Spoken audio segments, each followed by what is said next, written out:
Hello everybody and welcome back to the minigame creation series. Today we are going to be messing around with beds and respawn points and stuff like that.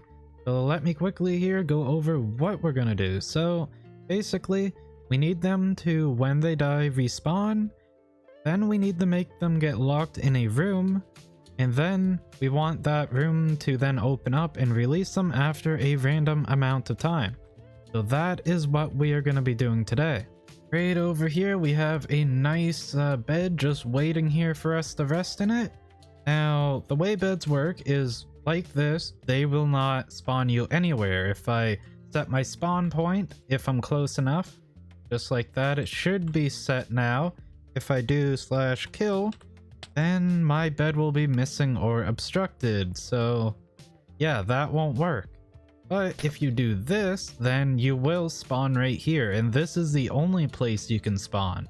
So what we're going to do with that, we need to detect when the player spawns in, so we will use string, and we will use an observer here, just like that. And we need to face this in the correct direction, just like that. And if I get out a quick redstone lamp, so that way we can see, it will detect when we've stepped on this string.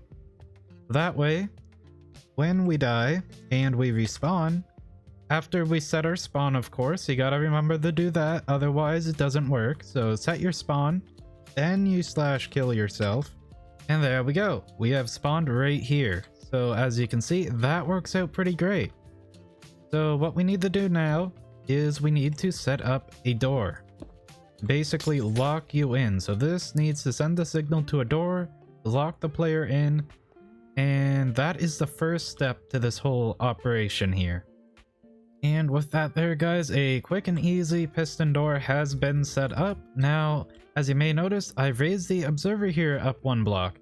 The reason why I did that is because, well, as it turns out, down here the player can actually jump and continue to trigger it, but if it's up here, they're not able to do that. So this is why we test things to make sure it all works. But anyway, this is the redstone door here, just like that. Super simple. And there you go, you're locked in. You can jump around as much as you want. You can't get out of here. That is what we want, unless you can fly. So I went ahead, I compacted the door even more guys, because I think it's gonna get in the way it was before. So now it's just up like this here, and as you can see, it works perfectly fine, so we're all good. Let's go ahead, let's move on to the next objective. So for the next objective, what I'm thinking we need to do is we probably have to hook this up to some sort of a clock.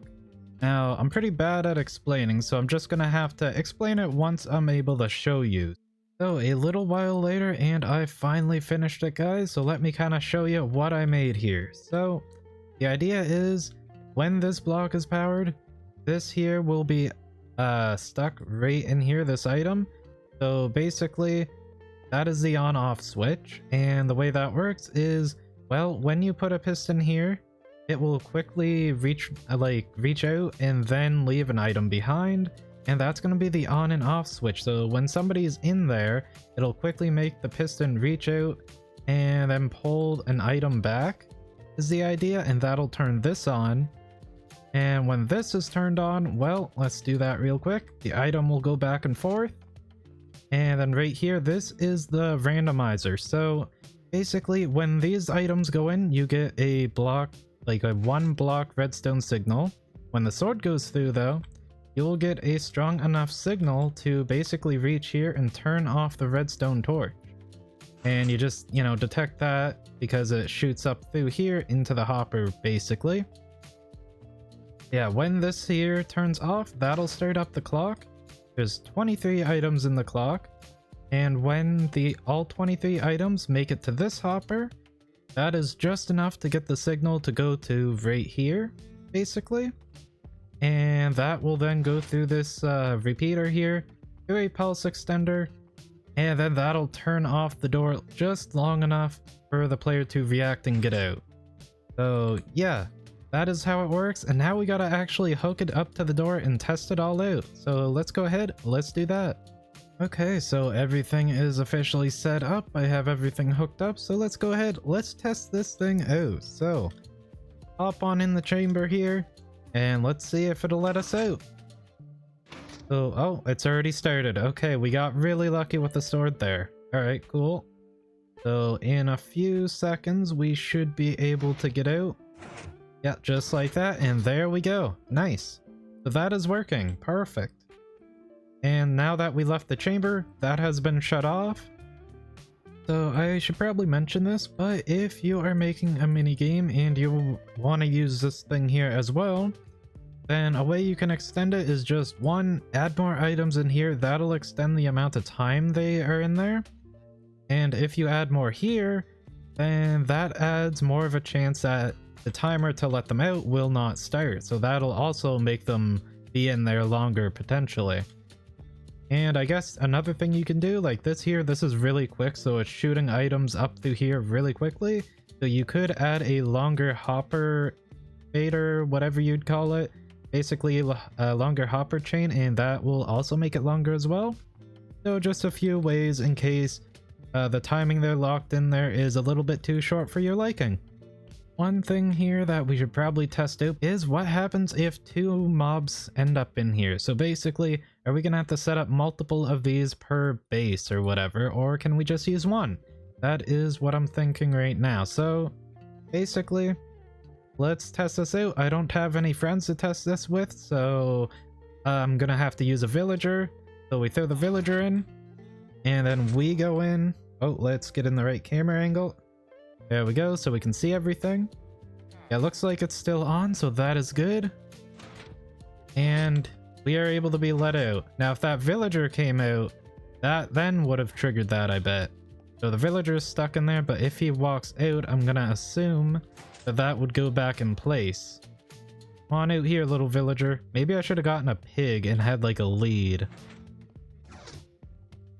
There we go. Oh, perfect. Yeah, he came out and that gone and shut it all off. Nice. And with that there, guys, it should be all finished. So let's go ahead and let's give it a really quick test run. So let's kill myself. There we go. Perfect. We respawn right back in here. It is all turned on now.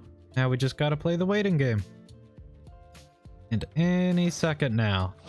There we go, perfect. As you can see, it works perfectly. And there we go, guys. With that, the respawn system is completely done. There's nothing else we have to add on. Now, there is one thing I have to say. When I was mentioning the timing and stuff over here, basically, for the hopper clock, I said basically just add more items, but you do also have to go ahead and extend this as well to basically match however many items you have in. So yeah, just be aware of that. You'll have to extend the redstone here as well if you add more items to the hopper clock. But yeah, that is gonna be it, guys. We got this all finished, so that is it for today's episode, and I will see you guys all in the next one. Till then, well, have a good time, everybody.